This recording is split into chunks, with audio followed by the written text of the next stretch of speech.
किए गए कर्म का नाश नहीं होता और देर से ही सही, लेकिन जिस कर्म को हम करते हैं उसका फल अवश्य मिलता है। बुद्ध कहते हैं कहीं जाना ही है तो अपने भीतर जाओ। भीतर जाने से अपने कल्मश, विकार और मनोवृत्तियां समझ में आएंगी, परंतु कोई भी अपने भीतर नहीं जाता।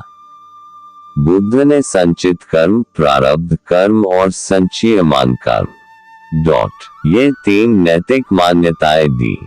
यही मान्यताएं जीवन के आधारभूत सिद्धांत है।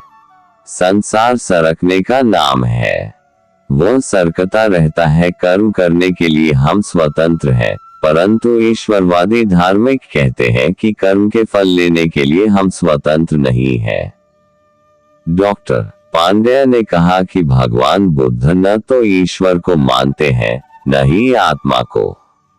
बुद्ध ने 5 नैतिक मान्यताएं कर्मफल संबंध में विश्वास, स्वतंत्रता, इच्छा, कर्ता आत्मा की नैतिकता, प्रगति की निरंतरता एवं ईश्वर आस्था को माना है।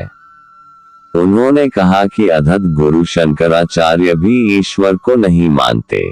ईश्वर कारक है, ये भ्रम है।